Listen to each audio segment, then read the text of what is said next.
ایسا ہے کہ اس کی پوری وضاحت ہم نے دارالعلوم کی طرف سے دارالعلوم کے ویب سائٹ پہ ڈال دی ہے اور سوشل میڈیا میں بھی ڈال دی ہے، اخبارات کو بھی بھیج دی ہے پوری تفصیل، اور دارالعلوم کے اس سلسلے میں اصل موقف کیا ہے آفیشیلی وہ آپ اس میں دیکھ لیں گے۔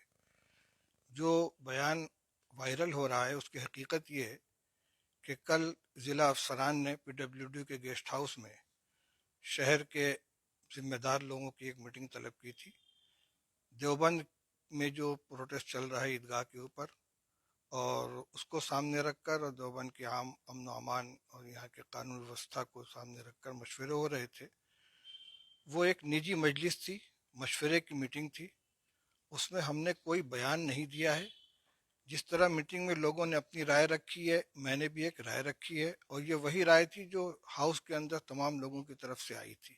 میں نے پروٹیسٹ بند کرنے کی نہ کوئی اپیل کی ہے اور نہ اس کی درخواست کی ہے، البتہ جو رائے تھی وہ میں نے سامنے رکھ دی۔ اب اس کو بیان بنا کر اور ویڈیو کی شکل میں لا کر وائرل کر دینا یہ غلط حرکت ہے۔ جن لوگوں نے بھی یہ کیا ہے اپنا مفاد حاصل کرنے کے لیے، انہوں نے صحیح نہیں کیا۔ دارالعلوم کا جو موقف ہے وہ ہماری وضاحت کے اندر آ گیا ہے۔ اور دوسری بات یہ ہے کہ اس کا ملک کے مختلف حصوں میں جاری احتجاج سے، دھرنے سے، پردرشن سے کوئی تعلق نہیں ہے۔ یہ صرف اور صرف دیوبند کے بارے میں مشورہ ہو رہا تھا، اور اس میں لوگوں نے اپنی رائے رکھی ہے، اور ہماری جو رائے ہے وہ آپ کو ہماری وضاحتی بیان کے اندر مل جائے گی۔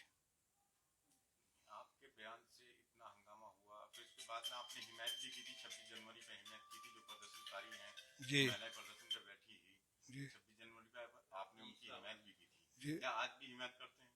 دیکھیے، ہم دارالعلوم دیوبند بحیثیت ادارہ اس سے الگ ہے، لیکن ہم جو حکومت کا رویہ ہے اور سی اے اور این آر سی کے سلسلے میں اب تک کی جو صورتحال ہے، ہم بھی اس سے مطمئن نہیں ہیں، اور پرامن طریقے پر جو لوگ اپنا آئینی حق استعمال کر رہے ہیں اس کے ساتھ ہیں، ہم اس کے خلاف نہیں ہیں۔ ٹھیک ہے، اساتذہ دیکھ رہے ہیں، اس کو سمجھ جائیں گے، وہ ان کو صورتحال سامنے آ جائے گی، بات مان جائیں گے۔